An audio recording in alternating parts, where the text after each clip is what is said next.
pour ce soir, le menu saucisses de Toulouse aux oignons. Donc, on va commencer par faire les oignons donc caramélisés.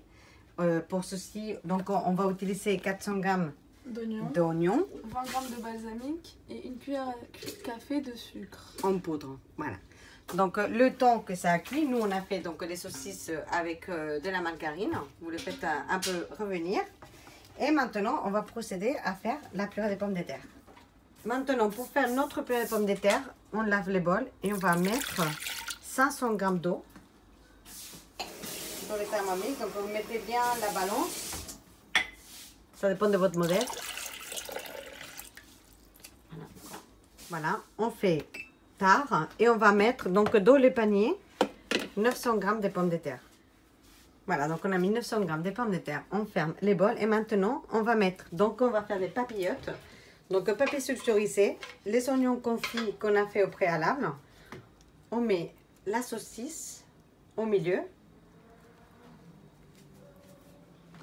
Donc maintenant on va réaliser les papillotes. Pour ceci, donc on met la feuille d'un extrémité à l'autre, comme si c'était un petit bonbon, et on ferme les extrémités.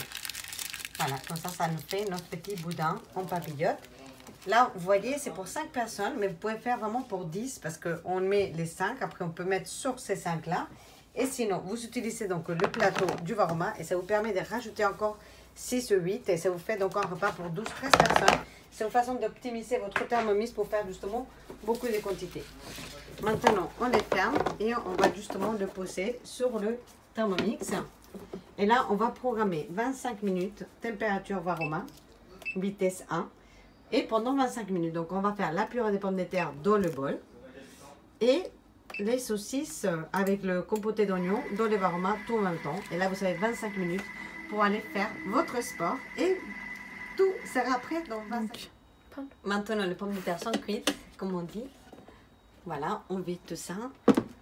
Et on vide l'eau.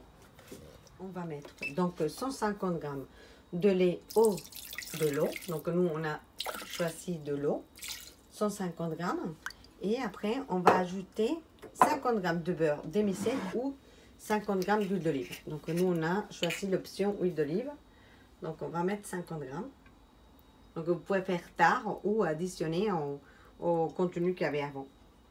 On va ajouter donc maintenant le couvercle. On va mettre 3 minutes 80 degrés vitesse 1 si c'est du beurre. Mais là, comme on n'a pas utilisé le beurre, du coup, on va juste mettre le fouet. Ajouter les fouets. Et après, on a mis les pommes de terre. Et là, on va juste mixer 25 secondes, vitesse 3. Et surtout, ne pas oublier les sens inverses. Très important pour que justement les pommes de terre ne deviennent pas... Voilà, notre purée est prête. En fait, les sauces inverses, c'est indispensable pour que la purée devienne comme ça, entière, parfaite et pas collante, pas élastique.